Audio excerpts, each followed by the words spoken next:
Welcome to Writer Syndrome, a podcast about writing from start to finish. This episode, we're getting into what to leave out. I'm Russ Capasso, and joining me, as always, is Tim Letney. Tim. Thanks for that intro, man. I try to give you something. Tim, how are you feeling, and what do you feel you have been left out of? Oh, wow. When I introduced you to a good friend of mine, and then you went to go play darts with him and didn't invite me, is what I felt left out of. That was too quick. You're holding on to that one for so long. I just talked to my kids about that. I was like, as I was explaining friendship dynamics, and I was like, you need to deal with it. Yeah. Not easy. Yeah, it's okay to be left out of things, you know. Two friends might be into something else, that's all. Tim, Tim's going to come visit me this weekend. This will be coming out way after that. So, Tim, I'm going to invite you out to darts this weekend. So it's too late. You can't mend that bridge, dude. Oh, man. Okay, so what to leave out other than Tim playing darts for a book? So you're going through your 8th round of verbose? Yeah, so 8th and final. Let's not focus on the sad stuff. Let's just focus on, It's exciting. It's getting so much better because I'm taking so much out, so much out that I'm at the point now I'm like, what should I leave in? Maybe I should just delete everything. This might be tough. Don't do that. Your computer will get stuck because all the words it would be trying to delete. Yeah. Let's start this way. So can you remember the big things through each revision? Can you remember like some of the big things that you cut out with each revision? Yeah. Like revision 1 was like, okay, let me cut all this stuff. Or revision 4 or 5, like I started cutting these things down to now where you're at like revision 8 where you're like, let's cut all this extraneous stuff. Like what kind of things do you think? It almost feels like reshaping. And through that, I'm whittling down. So even though like maybe I cut whole chapters, I think I used pieces of those chapters, maybe in a prologue, maybe in a subsequent chapter. I find myself getting rid of all of the telling, at least a lot of the telling, and keeping as much of the showing as I can. So I had a lot of justifications, at one point where the narrator's coming in kind of explaining why a character is doing something. Oh, interesting. As opposed to just having a character do something, the thing, and not all of a sudden have some kind of internal monologue of the character or some, omniscient third person kind of step in. And it was almost like I was justifying the story or justifying the actions to I'm very kind of weary of being called out on a plot hole or maybe a wonky character motivation.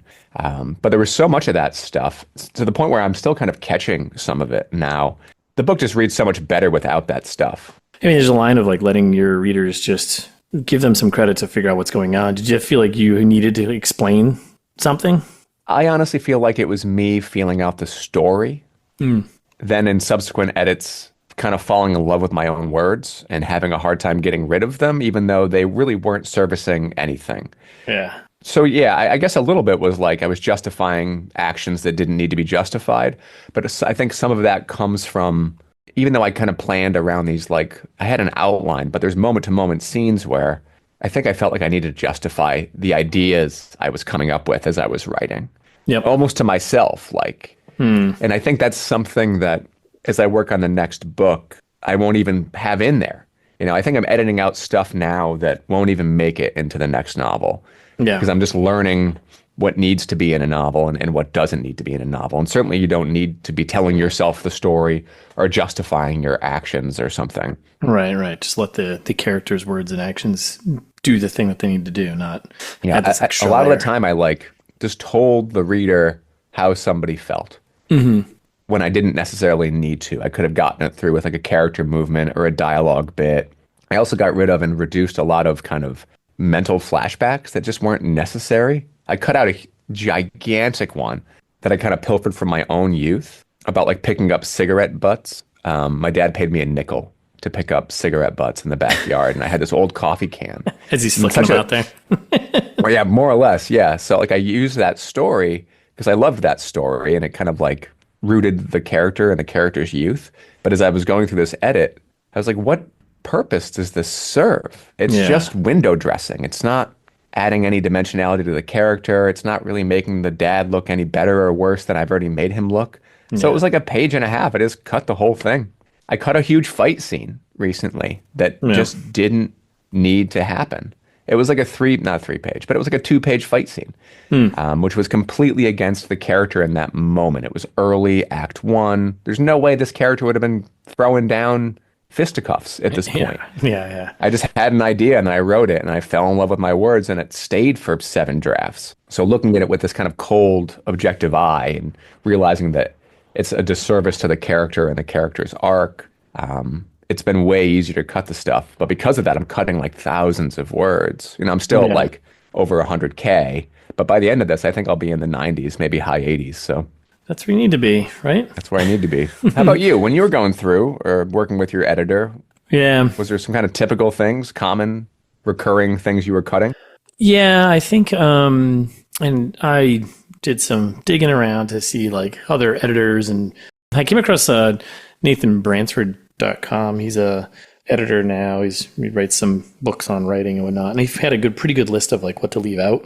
And some of the stuff was pretty obvious. I was going through in my own head of like the things that I worked with my editor, but some of the key ones that I definitely was cutting out was extra characters, minor characters, cut some of them that aren't necessary, kind of over explaining some things, some details, small stuff like that, but that adds up.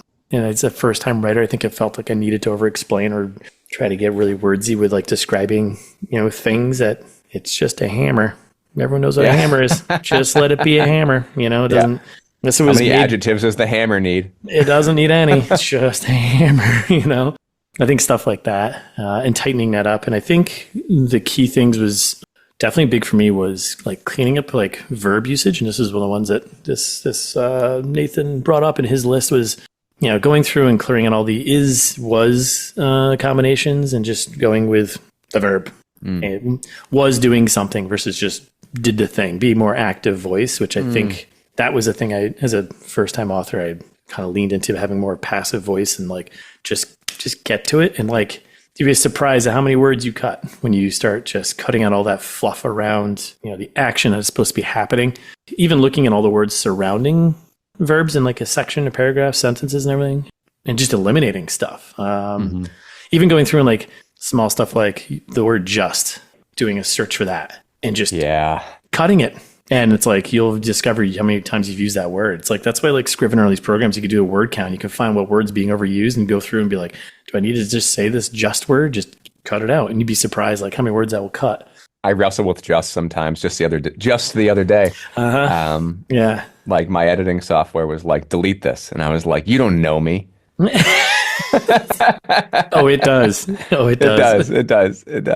But then like small things like, like I do this, I'm still doing this and I catch it. Like I'm like, and they started running. Just why just, and he ran.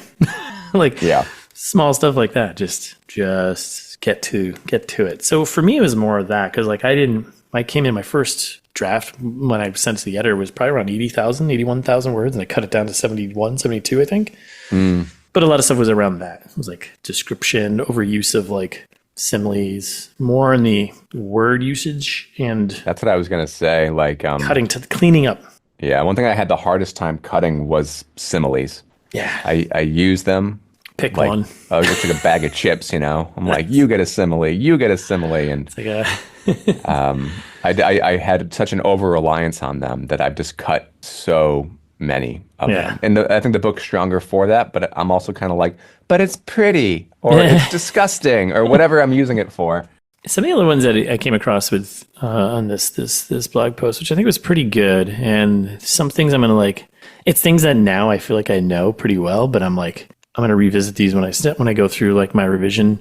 We already talked about like consolidating minor characters. Like I think that's kind of a big one where sometimes you'll just have a character there just to do like one thing. It's like, do they need to be there? Like, can they just be merged in with somebody else, or is there another way to like get that information? And like identifying minor characters that like are just providing one thing. It's like, does that need to happen that way? Because now you have to have all this backstory and description for that character. It's like, you can cut that, get rid of it, get to like the gist of the thing, right? Yep. Did you have any problems with that, with minor characters?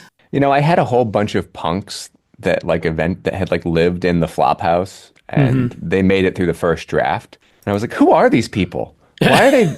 I don't need any of these people. And I deleted everybody but people who had speaking roles. Yeah. I think I just wanted like a pack of punks and visually, but as far as the story went, it made more sense to keep it like this lean group of four. Yeah, I think I had that with because like in Host, I have FBI agent Blackwell, and he's got his team.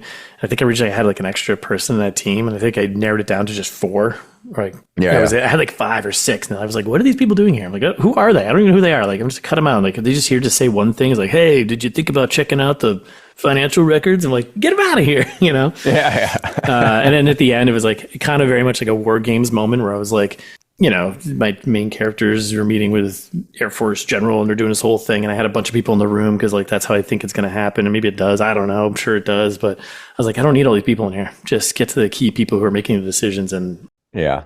But it was like just having extra people in the room just to have people in the room just didn't have the people there that are important getting in, like moving the story along. So like I cut like a bunch of characters that were in there and just had like one line of dialogue. It's like, guess up this description so people know who's in the room. It's like, get rid of them.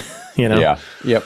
Did you run into any, it's kind of another interesting one. Did you run into any subplots that kind of got away from you, or subplots that were like, you lost the thread and you're like, is this necessary? Not really. I certainly had to like clean them up to make them logically connect, since all my threads kind of cross, as narratives and arcs tend to do in books. But no, I didn't lose an entire thread at any point. I certainly restructured one chapter and turned it into a prologue, which required, a ton of editing. I had to cut out a ton of stuff. Because who wants to read about, the history of a corporate farm? Nobody. Somebody does. Just not a lot of people. Well, I wrote it, and they can have it in the director's edition of Critical Mass. How about you? Did you cut out entire subplots? I sort of did. Subplots. Yeah, I feel like I had like one or two small threads of, actually, I'm coming back to the characters thing. I think minor characters thing. I mean, originally I had this whole family unit, the dog. I got rid of the dog. But that's like I guess it's more of a character and a subplot.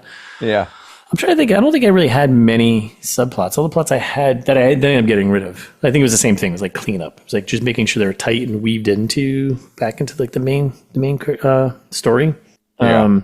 I mean, there are subplots that are like threads left open at the end, but those are tied specifically to a character and kind of leans into like their motivation. So, but no, I didn't run into any ones that I had to like delete entirely. It's not that I remember off the top of my head. So. I feel like at this point right now, I'm mostly killing a lot of internal monologue or things that are ruining the tone. Like I'm editing through like an outbreak scene at a club. Yeah. And there's just sections where I would delve into the character's head for a moment as he's processing. Yep. During this read, I can see clearly that there's no reason for that to happen. It removes the reader from like the dread and like the terror of that moment. It almost gives a reprieve. And it was weakening the chapter. So I deleted that, but it wasn't so much a thread. Yeah. It's just that kind of that internal moment of processing, which I think it's just telling too much and relying more on character movements and dialogue to kind of get it across through showing. Yeah. I think like it's funny because I'm skimming through this list, thinking about the things I went through when I was editing, going through with my editor. And it's one of those things where you go through it and like you have like a light bulb moment. A lot of stuff comes down to like pretty specific, like redundant prose. Like that's like kind of one of the first ones, right? Like, saying something like, Tim nodded his head. It's like, what else are you gonna nod with? And I think it comes back to the verb usage too, right? It's just like Tim nodded. That's all you have to do. Yeah. Totally was doing that in the first couple drafts of like Host. And I'm more aware of it now. It's like, he put on his sneakers or on his feet or whatever. It's like, why would he know where his sneakers go and not going on his elbow? Yeah. And it's like stupid shit like that where it's like. I totally did that. It definitely did. I had an over-reliance on directionality. Yeah. Like they went to the south, or he used his right hand and then he used his left hand and then he kicked his right foot and then he kicked his left foot. And it's like, why? Why am I being this detailed? That's not a puppet, right? Like you can get across a lot more with fewer words, I think. Yeah, unless it's like they're in a scene where you have to specifically know which hand maybe the knife is in or something. If it actually mattered, maybe. But for the most part, I think if you draw attention to it, the reader will notice. But if you just kind of, if a character's holding a knife and the next scene they're not holding a knife, they didn't eat the knife. Yeah. They didn't stab someone with a knife. They just put it away, you know? Yeah. It's funny because I'm thinking about that now, the scene I just wrote where it's like a chase slash there's action going on. And there's a couple like scrapes and fights and stuff. And I'm now realizing that like I kind of went into like the which hand things were in, because I was like in my head, I think I was like trying to shape where people were, and like I was writing down the choreography in my, you know what I mean? That was going through my head, and I was like, do I need to do this now? Can I just be like, he pulled the knife out of his thigh and whatever, da da da, you know, like I don't have to go into like which hand or which leg it was in, right? Like I can just cut all that. The really good one was additional like kind of elaborating on the speaker tags, which you and I have talked about a lot in the past. Like that added like he said angrily, or he said with anger. Oh, the adverbs? Or not even the adverbs, but even just like additional like you're trying to add emphasis to like what the character had said, but you should let the dialogue do that. Yeah, I definitely. That's a big Stephen King tip, right? Like cut all of that. Like she said quietly, or with anger or whatever. I have a hard time because I mean I don't do it, but I have an impulse to do it. I do too. I will say like one is your editing. You know. Yep. I don't think you need to worry too much on a first draft, really. No. You know, it's something I think you'll get better in your subsequent works. First draft, I think you just go through. Yeah. And you know, fill it up. Don't worry about what to leave out, you know. Yeah. But you'll catch it in the edit. As you're editing, you know, duplicate that file, fire up an entire new one, right? So like that way you've got this kind of pristine copy, the safety net. I don't think really anything you cut will need to be put back in, but at least you'll have it in your brain that you have this prime version of it. I have so many prime versions. Yes. And to that point, you know, I was reading this article in preparation for this podcast on Medium by Steve Ketman, and one of the bullets that he had really stuck out, which was, you know, trust in ghosts or something along those. Yeah, trust in ghosts, just meaning if you take it out and it needs to be in, it's going to haunt you, is what he says. Like, it will stick in your brain. It will come back up. You'll know it needs to be in there. So I'd say don't be scared to cut too much, especially if you've got that backup draft. You can always revert, you know, certain sections if you need to. Yeah. Every time I feel like I've cut things, even though it feels bad, I'm cutting my words and I'm narcissistic and I love them, I know every time I cut things, it gets better. Yeah. It gets stronger, it gets more focused, it gets easier to read. Yeah, it sounds like a kind of fall in the category of like the darlings, cutting the darlings, where like those are very, you want to be cautious. Like leaving one or two in, I think is, you know, fine here and there, but like overuse, and if they're not actually impacting or important for advancing the story, then cut them. That's the big one, right? Yeah. Throw them another file. Maybe they can use them somewhere else, like another story. But like, Yep. I know you and I think we both kind of battled that one. Maybe you a little bit more with like trying to cut like some things that you really liked or thought should be in there, but you're like, it's got to go. You know, I always go down memory lane. You know, I creating stories, making dreams, whatever I'm doing. You know, and I love it at that moment. Well, if it's not in service of the story or if it's not in service of the character, there's no reason. Then it's just window dressing for no good reason. And yeah, like some window dressing's okay, but it really, at the end of the day, everything you're writing should be in service of that character's transformation. Kind of moving through some other ones here, because there's quite a few, and it's funny now, like looking at some of the ones I've done, scenes that just introduce a character or a setting. So, which I think is kind of interesting, because I've definitely done this, where if the scene is just, there's no other information coming out other than setting up a character. I wouldn't say necessarily it's an entire scene I've done, but definitely like a couple paragraphs. And it's something that I think you can blend more into the actual, like get into the story. And I don't know if I understand that. Can you explain that a little bit? Like you start off with a scene and all you're doing is just getting into like the character. You know, a good example I think would be the Girl with the Dragon Tattoo for me. Like he'll have like a scene where he's just talking about a character and there's nothing related to the story at all, really. It's just the character and like describing them and who they are and what they are and where they come from in their background, you know? Oh, interesting. Versus like, yeah, and I think that's why that story was like so long, because like that's how it was broken up. It was like a research paper, which maybe that's how it's supposed to feel, but it was like, or you know, investigative research. So maybe that's the vibe is supposed to come across, or like just describing the setting where you could do that through the actions of the characters as they're evolving the story. Versus so just it's like this big info dump about the character, not tied to any forward progression of story or anything. It's just like this exposition, right? It's basically what that is. And not weaving like weaving that further into, I think there's like a little bit where you do like the first couple sentences establish where someone is, but like don't spend an entire scene describing the entire world and then getting into the story. So Yeah. I feel like I did that a little bit, and kind of my editor picked up on some of those things, and it was more of like, I didn't do like an entire scene though. It was more of like a paragraph or two, like a little info dump. And she's like, yeah, you can separate this information out while the story is progressing, you know? I did it at moments. I know I did because I remember like eons ago now, but 3 years ago when I had first started writing, I was looking for like, at least for setting descriptions. I was like, how do people handle it, you know? And I remember Dean Koontz, he just kind of does like a page dump of like where the person is, completely divorced of people in the space. It's just the space. Yeah. And early on, I did that. I think I was like, oh, this is how you do it. And then as I read, more books in genre, I realized he was a bit of an outlier in that. So I kept a couple of them reduced to, a few sentences of like setting it and making sure that whatever that setting is, it's reflecting on the character who's there. If it's somebody's house, it reflects on that character. I'm trying to make sure it was tied together and not just like setting a vista or setting a scene.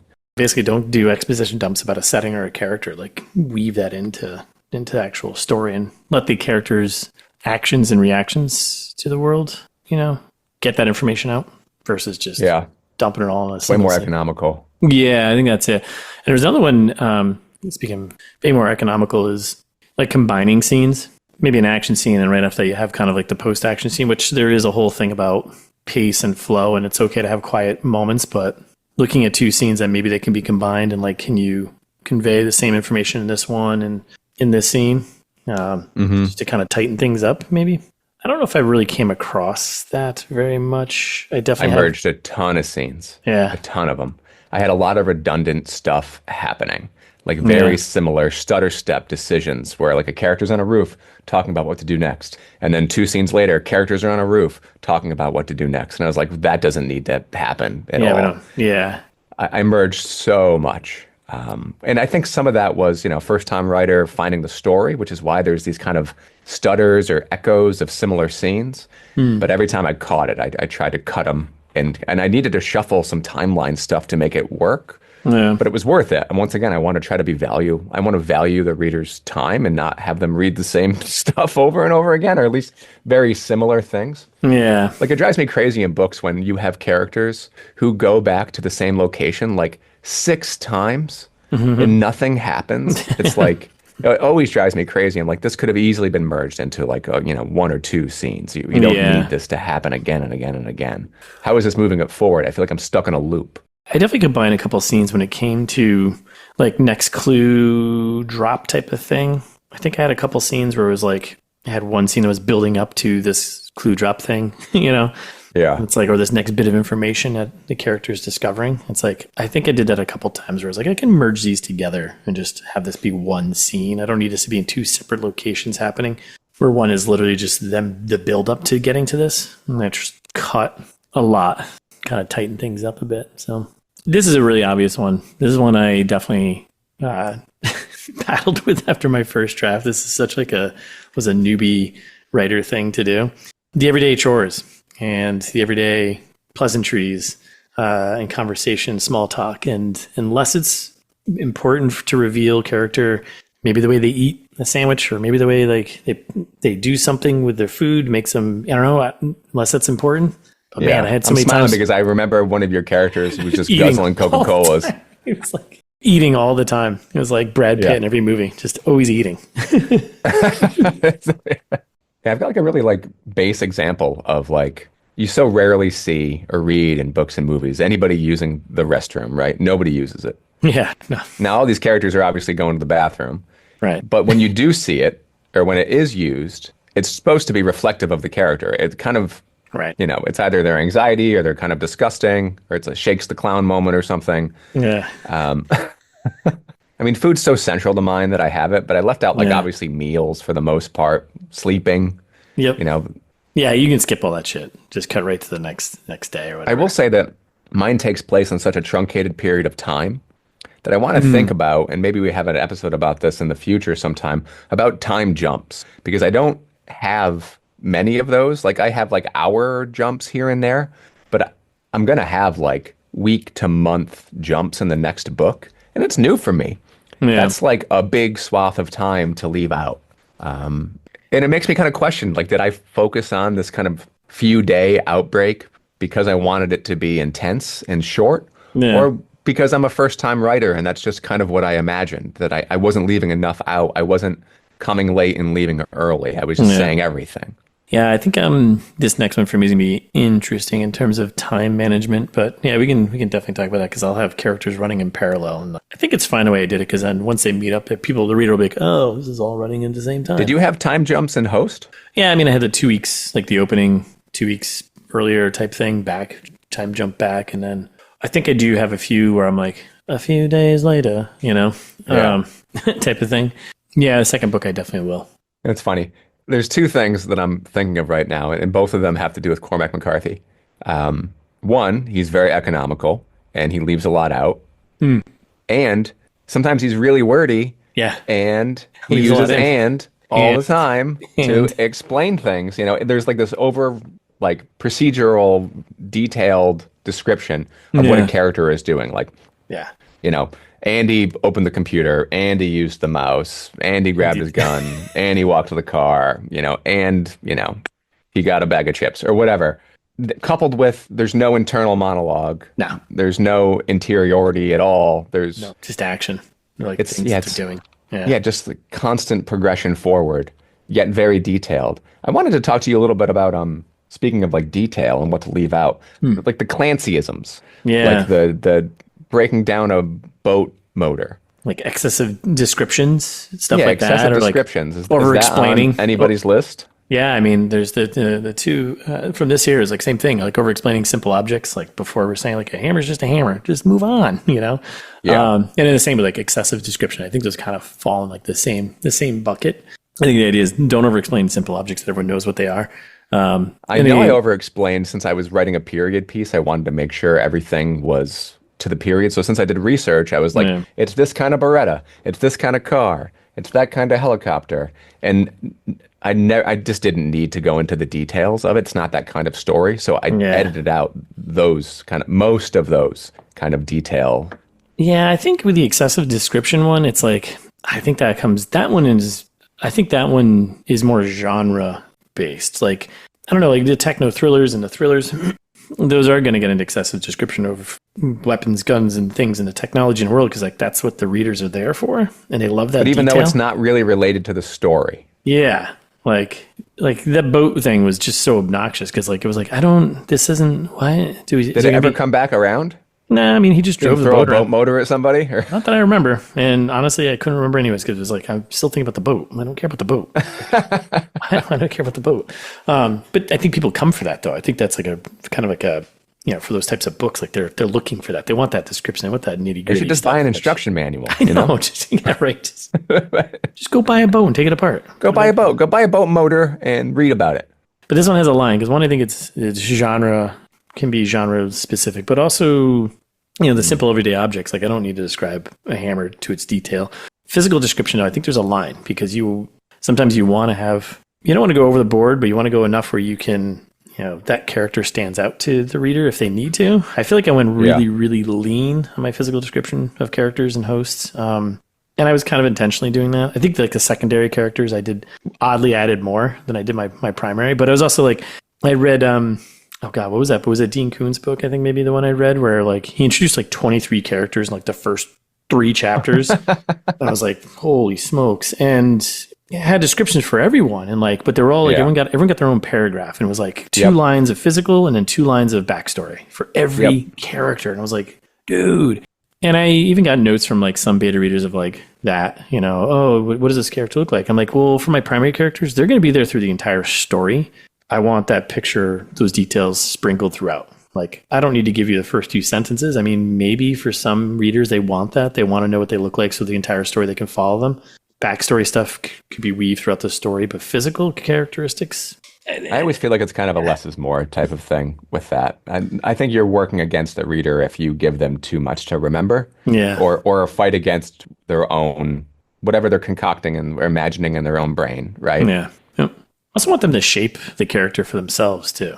Like I want them to like I want to get into the story and I want to get into the mysteries and I want to get into the action and the adventure versus like spending too much time telling the reader who this character is. And it's like sometimes I feel like getting too into that isn't a good way for them to connect with them. Connect with them via their behaviors, their flaws, and the plot that they're heading on. Don't connect with them because they've got long or short or dark hair or whatever. Like for me at least, I don't know. Like I did it a little bit just because so much of my story has to do with appearance or trying to appear a certain way, maybe while feeling another way. But same thing, I tried to be very sparse with it. So if I was describing a punk, I'd maybe focus on their hair and like a chain necklace. And maybe, 90 pages later, I'd talk about Doc Martens. But it's not like a big... I tried to tease out, character descriptions through character movement when possible. Yep. And like slowly kind of drip feed it through the story as opposed to like these big paragraphs, kind of like Dean Koontz in the beginning. Yeah. Some of the other ones that last, like kind of two big ones, I think they're points. I think they're kind of interesting things that where you can leave out and cut or maybe to focus on.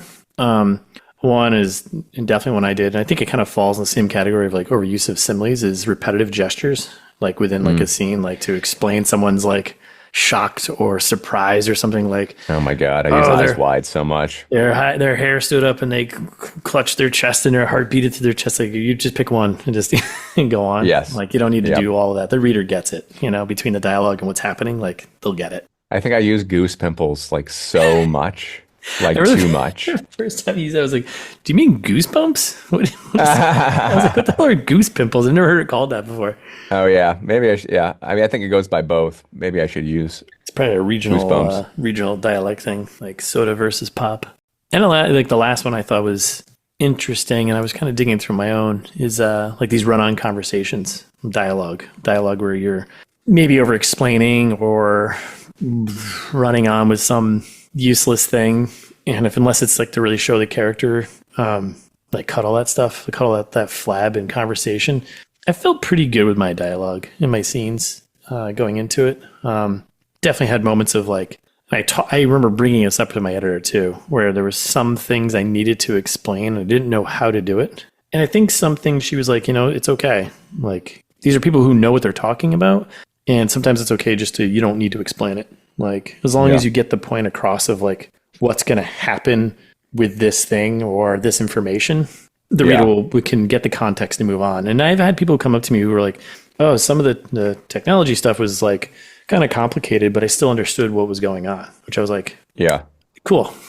I did my job. That's what I was going for. I did it right then. But if you love that technology stuff, then you'll like that. So that was I definitely wasn't sure where to go, and editor helped with that one. I definitely had scenes where I started to explain it, and I'm like, everyone in the room knows what this thing is. They wouldn't be doing this. Like they know what blah blah blah blah blah item is. Like it would just make them seem dumb. So like wrapping up kind of like one of these final things here. The dialogue.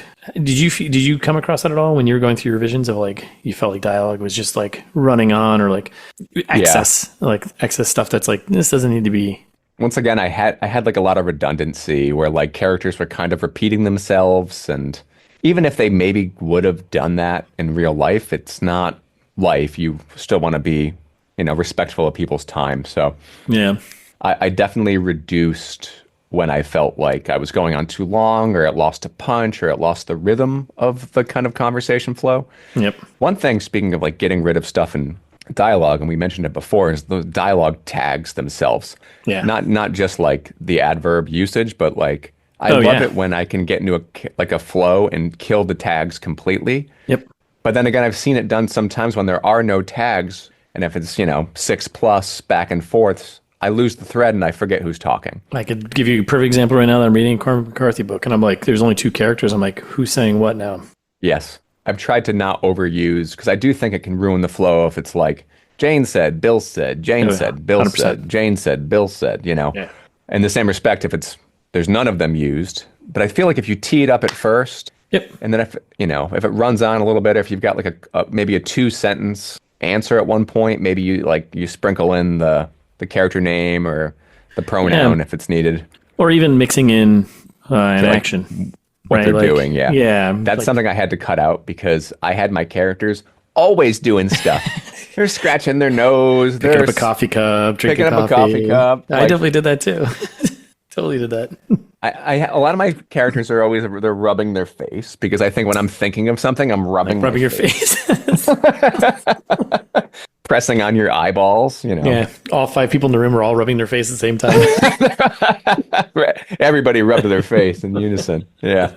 I don't know. I think that's pretty much it. I covered a lot of the stuff that was in this article. I recommend checking out Nathan Bransford. I just found it searching through the internet, and it seemed like he's got some good articles in there. And it's funny, most of the stuff he covered, like I learned going through the first edit process. There were some other things always to keep in mind. I think when you're coming back to be like through revisions, be like, let's go through these things. Yeah, just to reiterate it again, I feel like first novel, first draft, barrel through, find the things to cut in the edit.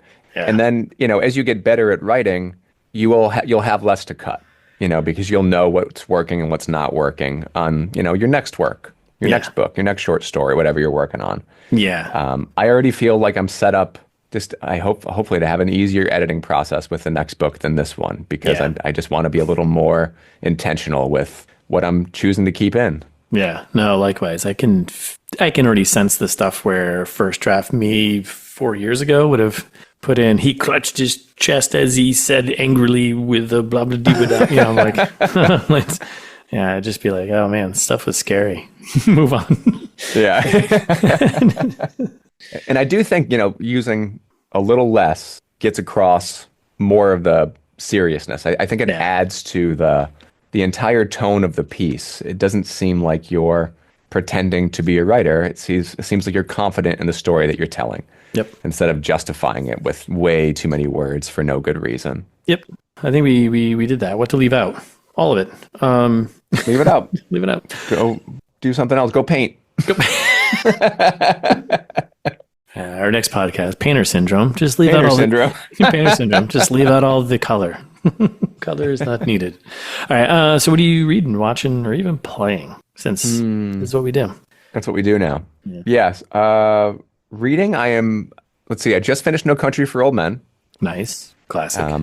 It was so good. Yeah. I read it a long time ago. And actually this time full disclosure, I listened to the audiobook when I was running, which I do want to say that I set 2 goals for myself this year, finish the first draft of a book and run a marathon. And I completed my marathon last week. Nice. It was a lot of work. It was a lot like writing, but it was more physical pain than mental pain. Yeah, writing is physical pain too. So I finished No Country, and I'm still really slowly going through Legion by Blatty. Yeah. Yep. But geez Louise, it's not like every night I read like 2 pages. I'm like, okay, time for bed. Yeah. It's not grabbing me yet.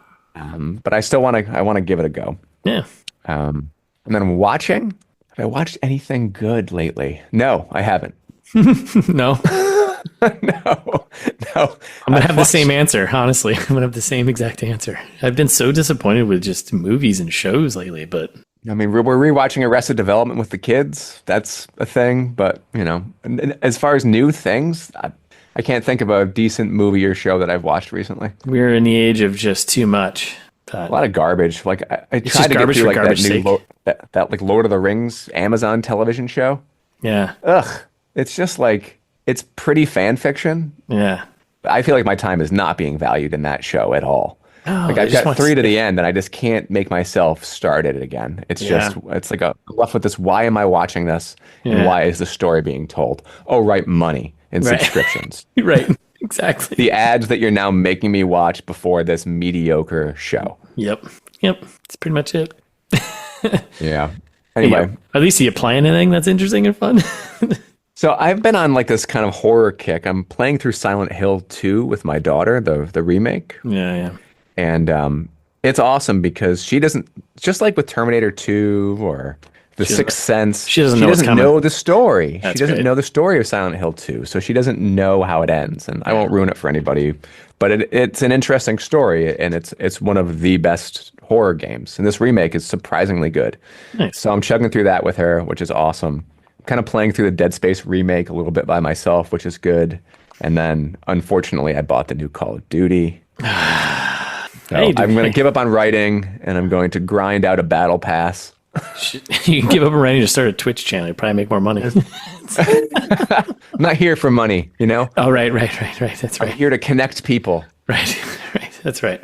How about you, man?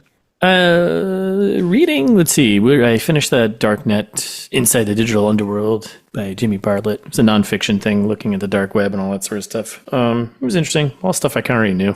So Yeah.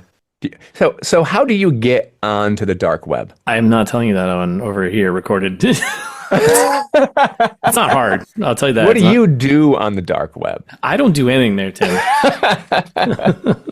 I've never been. I didn't. Yeah, I'm like, is it like a VPN thing? You just get a Tor browser. It's not hard. You just have to know some of the, because it's not like typical. You can't use Google, right? It's not like that's the thing. Nothing's indexed. It's not like a Is surface there dark web. Google? There is. There's just a listing Doodle? of yes. Doodle, dark doodle. Dark Doodle. It's not really hard. That's the scary part of it. But yeah, most of the stuff I already knew, and there were some little tidbits of more of not so much the terrible things that people are doing there, and that when people become anonymous online, people basically just become absolutely shitty, that's a no-brainer. They've been doing it since the beginning. Forums back in the 70s with ARPANET and Usenet and all these things, and people still became jerks to each other as soon as there was no attachment or accountability to themselves. I was like, yeah, I already This knew is going that. to be a really ridiculous question, but since I know so little about the dark web, and since you just read a book about it, Yeah. it's just like the regular web. There's no server or servers. It's just a not networked. It's like a uncatalogued. It's the same Hosting thing. of websites. It's the same thing. It's like yep. It's the same thing. They're just not in. There's the pages and everything aren't indexed, and there's there's two things. There's you'll hear deep web, dark web, all these things kind of interchangeable. So there's the surface web that all of us usually go on, and Google.com, where all the websites are indexed and you can search and find things. Yeah.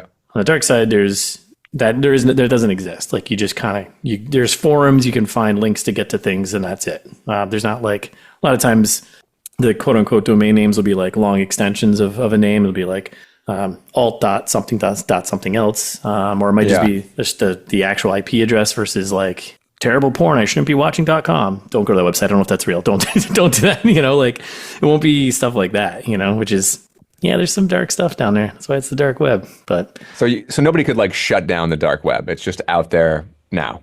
yeah, they can shut down individual servers and websites that are hosting terrible content. But And is it a new thing? Has it been around for decades and I just haven't known? yeah, it's been around for a very, very long time. And now here's another great question. Is it the night version of, is it all dark? It's not like dark mode on your calendar or something like Google Calendar. That's what I picture when I hear it. Dark mode on your calendar. They're just websites you access differently. That's the basic gist of it. It's just a different way to get to different websites. That's all. So Weird.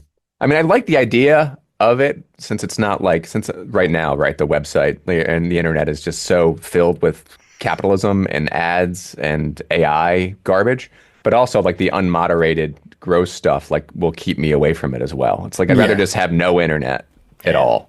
yeah, and you can find plenty of that stuff on the surface web, anyways. But the real dark stuff is down there. But there's also just this.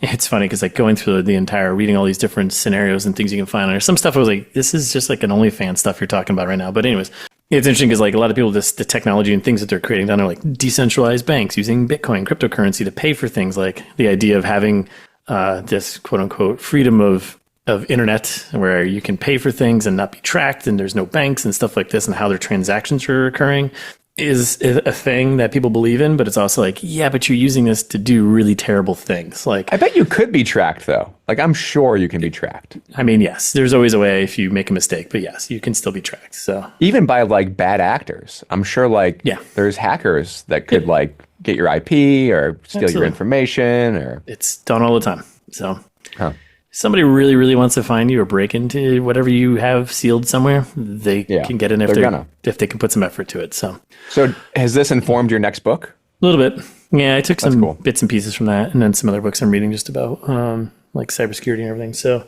fun stuff. But I learned a lot today. Thanks, man.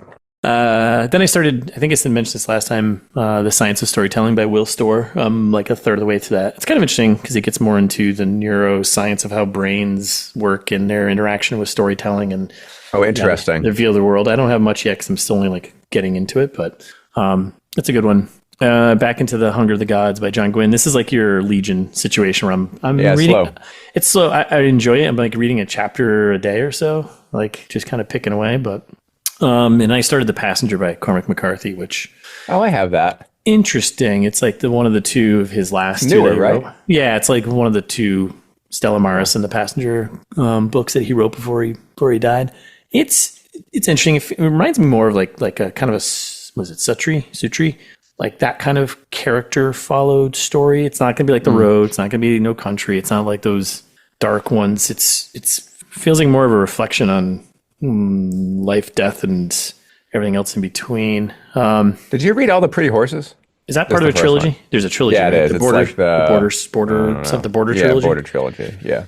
Yeah, I read the first one. So good book. It's interesting. There's each chapter is opening with like all in italicized from like someone else's POV, and I think that they're dead and they're schizophrenic. It's interesting. So interesting. Yeah, I'll see how it all wraps up. That's it for reading, watching. I finished that Dark Matter show on Apple TV based on the Blake Crouch book of the same name. It was fine. It was like 9 or 10 episodes. It didn't need to be that long. They could have brought it down to like 5. I feel like that's TV these days. It's just like, it's too long and it's just okay. Yeah. Like the book was fun. I enjoyed the book. But it was, and like visually I was like, oh, this would be pretty cool. And there's definitely some cool moments, but it's like, they don't need 10 episodes for this. Like, would you like more, that or Silo? Silo. Yeah, got you, Tim. I knew what you're doing there. I knew what you're trying to do there. And I started The Penguin. I hear it's good. Everybody's talking about it. I got one episode in. Or the marketing has hit me, Yeah, I'm going to try another 2 episodes and see how it goes. And then I had a flashback. I watched 7 the other night. Oh, nice. Yeah, I forgot how great that movie is. Yeah, just so good. What's in the box? But yeah, I mean, in terms of movies, like that's what I'm watching. Movie from 1995. Yeah. Nothing right now is interesting to me. So that's it. So, all right. I think that's it. What are we doing the next time? Book swap? Book swap. Nice. You're gonna send me a book. I think you're gonna send me The Troop, and I'm gonna send you like a 900-page Tom Clancy book. Oh no, all about car batteries and boat motors. You're going to know how to dismantle and Just put together. Send me like a Nissan boat. instruction manual. Like a gun manual. That'll be it. Yeah, a gun manual. You'll be that I never use in the story. You'll be immediately put on a list. Right underneath my name. So yeah, that's our episode. Thanks for listening. That's what we're going to get into for the next one. A little book swap end of the year. If you enjoyed this episode, share with a friend. Follow us if you're listening. Give us a review if you're enjoying the reviews definitely matter. We hit 100 subscribers on YouTube, which is kind of cool, I guess. Let's go. Yeah. You can also find us on Instagram at Ritter Syndrome Books. I keep making promises I'm going to keep breaking, but we'll post stuff there. Maybe we should get on Blue Sky. What do you think? Let's do it. Another social media thing that'll probably fail in 5 years. And for all of our episodes, contact information, if you want to reach out, hit us up at rittersyndrome.com.